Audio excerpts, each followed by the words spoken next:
Hey boss, how's things, my man? Hey, how you doing? You never age. You look the exact same. Look at me, man. I just do all plastic surgery and all that stuff, so I'm gonna look like this. You look great. You look great. How's things? I know the country's got a bit mad. I know lockdown is it's crazy, but how's things in your side of the world? It's the same shit. It's ridiculous, you know. I mean, I saw this really good piece today. Let me see, because I'll send it to you, and you should watch this guy talk. And he's a very smart man, and he has all 100% proof that everything we're doing it doesn't work. You know, the mask, the wearing, all that stuff, and he has all the proof and all these people that back him up. It will open your eyes. You're gonna go like, what? This is really crazy. What's his name? Oh, this is just one guy. But I will send that to you. Oh, here we go. Awesome. What do That's it. you make of the vaccine? They're on about these vaccines and this and vaccine that. Do you think they're going to work, or do you think it's just all money racket? I think it's a money racket. I also think if they develop something in a short amount of time, I'm not very happy with it. I'm not going to do it.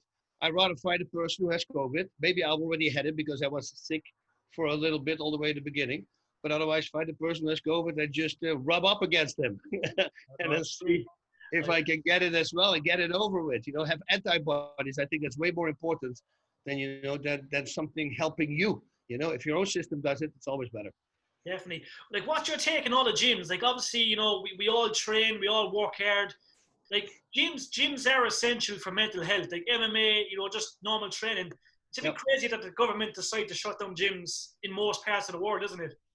It makes no sense. You know, you be healthy. You don't hear anything about being healthy and taking vitamin E and zinc and all that kind of stuff. The only thing they say is stay in the house. Don't be with too many people. We wear the stupid mask.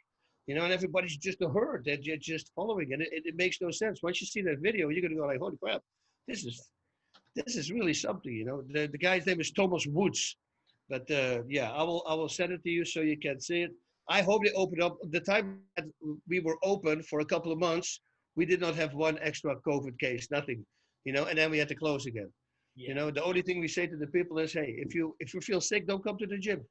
That's it. You know, you get your temperature measured. We got all the latest technology in bacteria killing all that stuff. We have the stuff that actually we have this big Yeah. spray gun that they use in hospitals. Yeah. So yeah, it's super clean with us. No, nobody has a problem. It's crazy times. Now, I have to speak, obviously, you've had a remarkable career.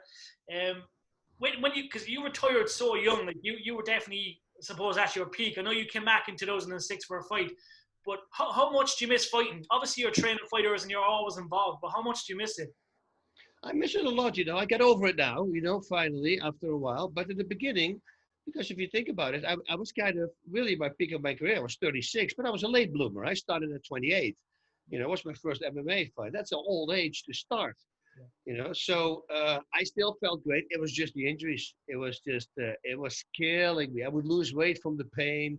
I could train only 45 minutes because then a certain thing that I came back the whole time, like it's kind of a tendonitis, it would hit me and I would be in pain for an hour and a half, 2 hours, like insane. It's not like you can pop a pain pill because you're gonna have to fight, you know. So it is bad for your liver, it's bad for this. So you have to just harden it out. And if this happened like 2 weeks before the fight or 3 weeks before the fight, well, every week I work out 10 times. So that's 30 times going through hell before the fight. And that was just not fun anymore. Because in the early days when I was competing, I was looking forward to train. I would wake up in the morning excited. Everybody goes like, I know a lot of fighters who don't like working out. I would love it. I was thriving it. That's the only thing. I missed that a lot. Like ground fighting, submissions. I can't do it with my knees. You know, my neck at 4 neck surgeries. I got plates in the front and in the back. I just don't want to take the risk. If you got one person who doesn't know his strength and he does something wrong, I'm going to have a problem. So, but that I missed the most because crowd fighting is one of those things that you never master. You know, every workout, you will pick something new up. You go, wow, I didn't know that yet. That's great. I've been doing it for 20 years. And still every day there's something that pops up that you didn't know. You learn. And I love that stuff. And speaking of being a coach, obviously we see you're very active training fighters and stuff. I know you've done some work recently with the Mountain. You know what I mean? He's obviously a huge man. He's going to fight Eddie Hall. Yeah. What was it like working with the Mountain? He's such a big guy. It was great. He's a very, very good person as well. You know, it's good to see guys who are that known who are just very down to earth. I really enjoyed hanging out with him and his whole gang, so to say. They're all great people. We had a good time. His boxing coach did a really good job with him, you know, because it was like all these little things that simply my style is different, Yeah. you know, but what he did was perfect. But, you know, I said, you know, there's some opening. If we fight a certain way, there's more things that you can do. And not a lot of people fight like that. And he listened very well. He was actually in the beginning, he was more pushing his punches and then he started snapping them right away. So, you know, these are all really great things to have. He's got this long reach. I mean, there were a few shots that he literally touched my lip, you know, because I was moving out of the way, but his arms are so long. I remember also I wasn't wearing a body pad. And thankfully he's a southpaw. So I didn't get the liver shot. I get the spleen shot on the other side. It was with the right hooks to the body. And I remember the right straight to the body, he hit on my chest. And I almost told him, and I'm so happy I did this. I wanted to say, hey, you got to hit the solar plexus. But I go, don't say it. Because if he hits the solar plexus with that power and that weight, I'm going to go down, you know, because he's just an incredible strong guy. You know, if he grabbed the host from our show, a lady, and she just pushed her above her head. And I go, dude, that was really easy. How much? She said, how many pounds can you do that? He said, 400 plus. I go, 400 pounds, you get neck press? You see what I mean? That's a whole different level of strength. So, yeah, that combined with he's an athlete and with his personality, I had a really good time with him. Good guy. I love that. And we have to speak, obviously the last time we spoke numerous years ago, we spoke about how essential MMA was to the young kids of today, because me and you, we don't like bullies. Simple as, we hate bullies. Obviously kids, when they take up MMA or some, you know, mixed martial art, it obviously gives them that bit of confidence, you know, it'll help them grow in life. But how essential is it, Bas, that people, you know, perhaps take up MMA or some sort of sport? I think it's very important. You know, we just came out with this self-defense course, like last week, a friend of mine and I did. I think it's very important. And those situations we're talking about are not situations you're probably going to encounter in your life, but it can happen. You know, but the good thing about martial arts is, and self-defense and training, it's fun to do. You're interacting with other people, you get new friends, and you're getting in shape while you're doing it. Why not doing that, getting in shape, and then actually learning a skill? So, God forbid, if something happens, you know how to deal with it. Because if you look at fights, we did this real life footages, you know, for street fights. And every street fight, if there's one guy who knows how to punch in a street fight, he will deck like 12 guys, boom, boom, boom, boom, boom, boom, and all the rest is just swinging like this. It's so laughable to see how many people think they can fight, but they absolutely cannot fight. So if you have a little bit of skill, you train for 3 months of boxing, well, you do really well on the street because people don't do that. Of course. Now, I've always been a big fan of your movie career. You know, Here Comes the Boom. Are we going to see more projects in the near future? Obviously, you've linked up with Kevin James, and there's been a bit of stuff. Like, are we going to see perhaps more movie projects in the near future? I hope so. You know, just before COVID hit, it was a #2. I can't say what movie it is, but the #1 version did really well. And they wanted me for the #2, and it was going to be a badass part this time instead of comedy. So that will be cool too.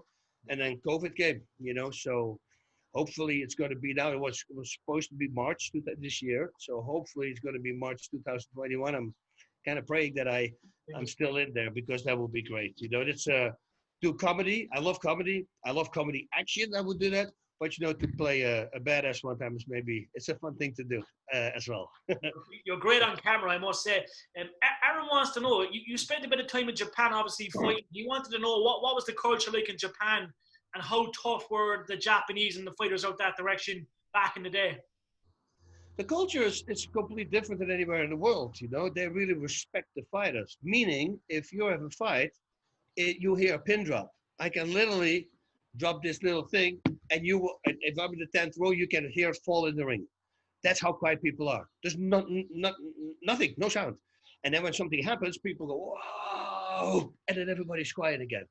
And I think that really brought the best out of me. You know, I was so calm and relaxed. I didn't pick up all the negativity from all these people screaming at you what to do. They actually understand that you're the professional fighter and that you probably know it better than them. So they don't need to tell you what to do. Unlike the rest of the world, everybody needs to tell you what you need to do, right? Well, you say, I heard a guy shouting, chin in his eye, put a chin in his eye. I go, that's like who says things like that? But you know, these are people. So the culture there is so insane that, for instance, I would be in the subway and like a 70, 75-year-old person walks over, doesn't matter, man or woman, and they recognize you from fighting and they start asking you in broken English about fighting. They really enjoy it. I mean, everybody, it doesn't matter how old you are, they're watching fighting and they respect it. So it's really cool to talk to really old people about fighting. I mean, you won't see that anywhere else here in the world, but there you see that. Of course.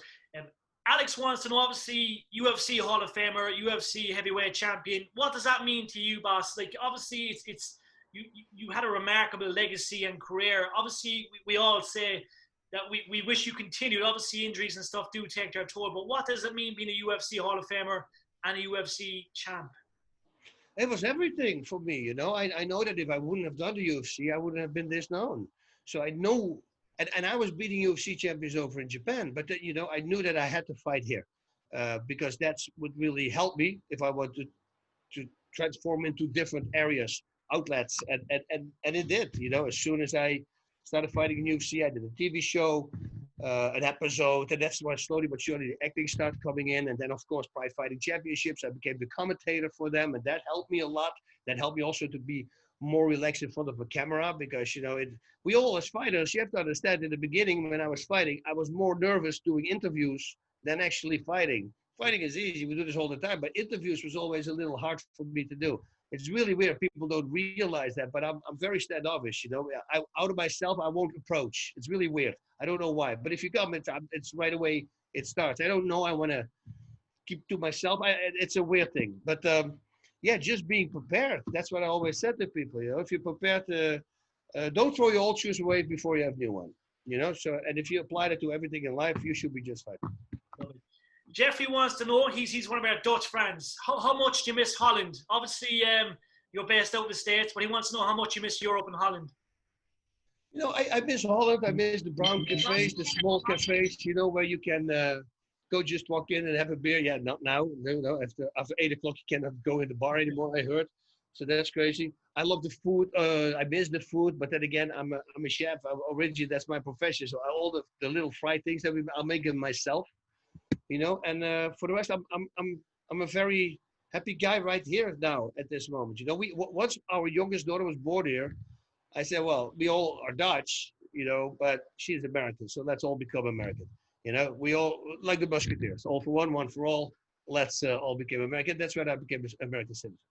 I love it. Listen, Bas, it's an absolute honor as always. You know, it always means the world when you come on and have a chat with us. We're huge fans. We're hoping to see you in a couple of more movies in the near future. We'd love to see you do more commentary. And last of all, any quick advice for all the young lads today? All these young guys going to the gyms. What's the best bit of advice you can give to them? Just always be a good self-talker. You know, that's what saved my career. That's what makes me. If you're nervous, talk to yourself.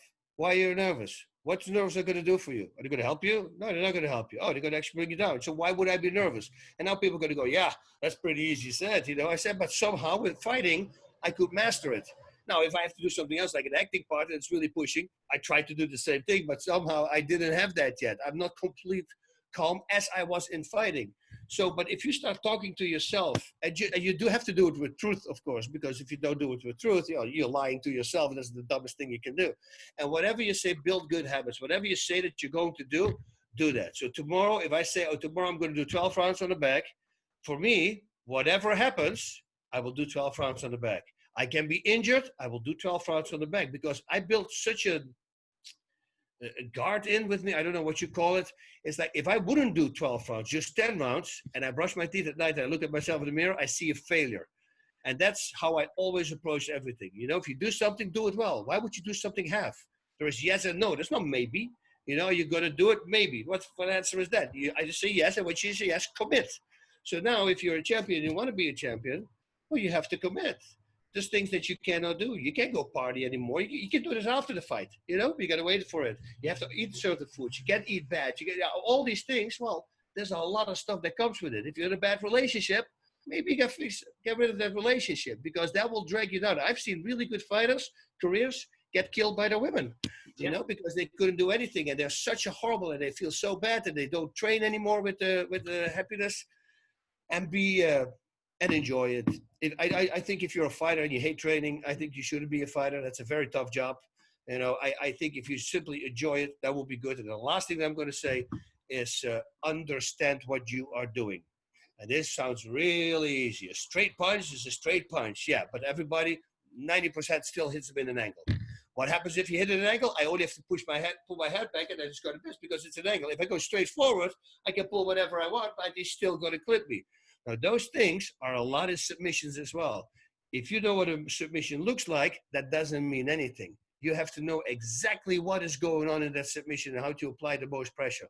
And once you understand the mechanics, then it's very easy. Like in the beginning with me, they told me, because I was a striker, he said, just learn how to stay out of triangles and arm bars, you know, if you're in somebody's guard. And I was working on that to try to stay out. And it didn't work. And you know what I found out? I found out learning the skill. Because if I know how to apply an arm bar and I know all the ins and outs of it and of a triangle choke and a very submission, I automatically know how to stay out of it. That's it. So once I did that, that's when my life changed. I mean, after my last loss, I won my next 8 fights by submission. Yeah. So the last fight I lost by submission, the next 8 I won by submission, because I just said, no more striking.